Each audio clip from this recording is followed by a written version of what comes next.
안녕하세요. 복일교회 이명기 목사입니다. 오늘은 마가복음 12장 묵상입니다. 유대 종교 지도자들의 악함을 풍자한 악한 포도원 농부들의 비유는 압달락의 권세 논쟁과 관련하여 주신 말씀으로 하나님께서 이스라엘 민족을 택하셔서 무한한 은혜를 베푸시고 선지자들을 보내어 하나님의 은혜에 합당한 열매를 요구하였음에도 불구하고 오히려 선지자들을 죽이고 나아가서는 하나님의 아들마저도 죽임으로써 이스라엘 백성들이 멸망당하고 복음의 주도권이 이방인에게로 넘어가게 될 것을 말씀합니다. 여기서 주목할 것은 포도원 주인이 아들을 보낸 것이 최후의 조치였다는 것입니다.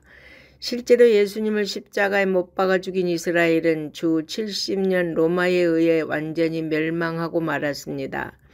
이때 죽임을 당한 자가 수백만 명에 달합니다. 그들은 결국 하나님의 진노를 받고 받은 모든 은혜를 이방 민족들에게 빼앗기고 말았습니다. 성도 여러분, 우리는 하나님께 받은 이 은혜를 빼앗기지 않도록 항상 하나님의 은혜에 응답하는 삶을 살아야겠습니다. 종교 지도자들은 또다시 예수님을 올무에 걸리게 하기 위해 가이사에게 세금을 바쳐야 하는지 말아야 하는지를 질문합니다. 이 질문은 예수님께서 세금을 바치지 말라고 하면 로마에 대한 반역죄로 고소하려 하고 세금을 바치라고 하면 매국노로 몰아 백성들로 하여금 배척하게 만들려고 했던 것입니다. 주님은 그들의 악함을 아시고 가이사의 것은 가이사에게 하나님의 것은 하나님께 바치라고 하셨습니다. 주님을 간계한 계교로 올가매려던 자들은 주님의 지혜를 당하지 못하고 물러갔습니다. 우리도 이런 주님의 지혜의 영이 항상 함께하기를 간구합니다. 다음은 부활이 없다고 주장하는 사두개인들의 부활 논쟁입니다. 사두개인들은 주로 예루살렘에 사는 대제사장과 귀족층 인사들로 부유하고 세속적인 유대인들이었습니다. 그들은 모세 오경에 있는 계대 결혼 제도와 관련해서 후사 없이 죽은 남편의 아내가 여러 동생들과 결혼했을 경우에 부활 때에 누구의 아내가 되겠느냐는 것입니다.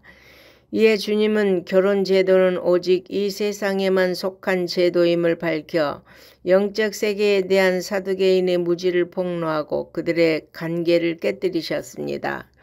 주님은 하나님은 죽은 자의 하나님이 아니라 산 자의 하나님이라고 말씀하시고 모세에게 아브라함, 이삭, 야곱이 몸은 죽었으나 영혼은 살아있어서 부활 때를 기다림을 분명히 보여주셨습니다. 우리는 이미 죽은 성도들도 죽은 것은 몸일 뿐 하나님 앞에서 여전히 산 자임을 알아야 합니다. 주님이 재림하실 때 그들은 부활하여 영광의 몸을 입게 될 것입니다. 사두개인들이 패하고 물러가자 한 서기관이 주님께 어느 계명이 가장 큰가를 물었습니다.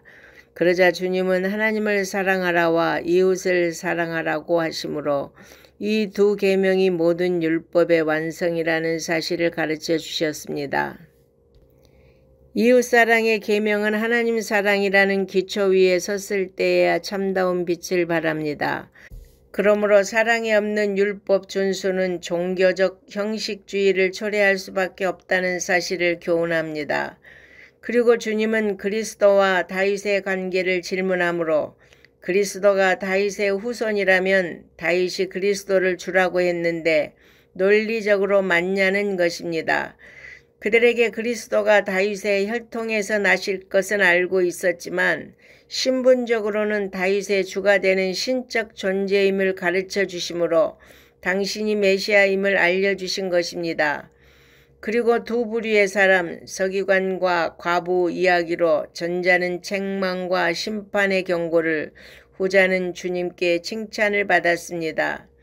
서기관은 종교 지도자들이지만 외식과 교만하였고 가난한 과부는 하나님께 대한 진실한 마음과 사랑이 있었습니다.